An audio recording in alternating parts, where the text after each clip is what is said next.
بخشی۔ عہد عتیق کا ایک خوبصورت حوالہ ہمارے سامنے ہے، اور کلام مقدس میں پیدائش کی کتاب میں ہم نے یہ ذکر سنا کہ جب ہم غیر زبانوں کی یا غیر بولیوں کی بات پڑھتے ہیں، سنتے ہیں، اس کے پس منظر میں جانے کی کوشش کرتے ہیں، تو لکھا ہے شروع سے ایسا نہیں تھا۔ جب خدا نے زمین و آسمان کو بنایا، 6 دن میں سارے کام کاج کیے، انسان کو پیدا کیا، تو خدا کی تخلیق میں زبانوں کی تخلیق نظر نہیں آتی، ایک ہی زبان ہے۔ اور کیا لکھا ہے؟ 11واں باب ہے، تمام زمین پر ایک ہی زبان اور ایک ہی بولی تھی، ایک ہی زبان اور ایک ہی بولی۔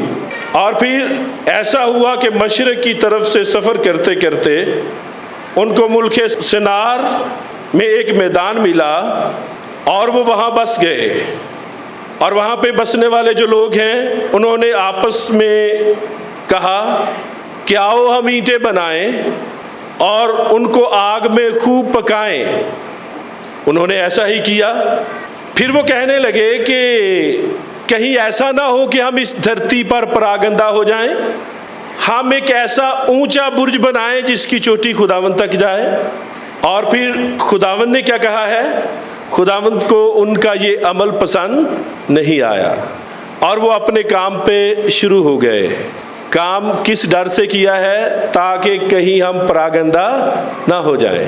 اور اسی ڈر سے جو کام کیا ہے کہ کہیں ہم پراگندہ نہ ہو جائیں، اسی ڈر سے جو کام شروع کیا ہے، اسی سبب سے وہ پراگندہ ہو گئے۔ 12 دفعہ ایسے ہوتا ہے کہ جب ہم اپنی دانائی سے چلتے ہیں، اپنی دانائی سے محفوظ رہنے کی کوشش کرتے ہیں، تو ہم مارے جاتے ہیں۔ 12 دفعہ جب ہم اپنی دانائی سے چلتے ہیں تو ہمیں 12 دفعہ یہ پتہ چلتا ہے کہ خدا کی رضا تو کوئی اور تھی۔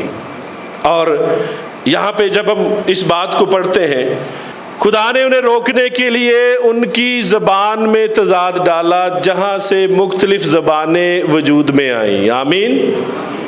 زیادہ زبانوں کا وجود میں آنا، اس کی بنیاد کچھ ایسی نہیں ہے، اس کا مقصد کچھ اچھا نہیں ہے، شروع سے ایسا نہیں تھا۔ اب زبانوں میں تضاد اس برگشتگی کی سزا ہے، اس کام کی سزا ہے، اس کام کو روکنے کے لیے جو خدا کی مرضی کے خلاف ہو رہا ہے، اسے روکنے کے لیے زبان میں تضاد۔ وہ ایک دوسرے کی بات نہ سمجھ پائے اور انہیں مجبوراً اس کام کو بند کرنا پڑا۔ یعنی زبانوں میں جو تضاد ہے، کیا ہم اسے کہہ سکتے ہیں یہ خدا کی طرف سے برکت ہے؟ تھوڑی سی مدد کیجئے گا، تعاون چاہیے۔ کیا زبانوں کا جو تضاد ہے پیدائش کی کتاب کے اس مخصوص ورد سے، کیا ہم کہیں گے کیا یہ خدا کی طرف سے سزا سمجھے ہم اسے، یا برکت سمجھے؟ ذرا تھوڑا سا تعاون چاہیے، تھوڑی سی رائے ضروری ہے۔ دوبارہ سنیے گا، لازم نہیں ہے کہ ہم دوڑ لگائیں۔ ایک ایسا کام کر رہے ہیں، خدا کے لوگ برگشتہ ہوتے ہوئے ہمیں دکھائی دیتے ہیں، اور جو وہ کام کر رہے ہیں وہ خدا کو پسند نہیں ہے۔ اور جب وہ خدا کو پسند نہیں ہے تو خدا انہیں روکنا چاہ رہا ہے، اور وہ رک نہیں رہے۔ اور اسی تسلسل میں خدا نے کیسے انہیں روکا کہ ان کی زبانوں میں تو کیا وہ تضاد برکت سمجھیں یا لعنت سمجھیں؟ کیا سمجھیں؟ اب آپ غور سے جانیے گا اس بات کو کہ پہلے وہ ایک دوسرے کی بات سمجھتے تھے، اور اب کیا ہوا ہے؟ اب وہ ایک دوسرے کے لیے غیر ہوتے ہوئے ہمیں دکھائی دیتے ہیں۔ غیر زبان یا غیر کا لفظ بڑا خطرناک ہمیں دکھائی دیتا ہے۔ غیر وہ ہوتا ہے جو اپنا نہیں ہوتا۔ اب یہاں پہ تضاد کا جو آغاز ہوا ہے وہ برکت کی صورت نہیں ہے، وہ سزا کی صورت ہے، وہ لعنت کی صورت ہے۔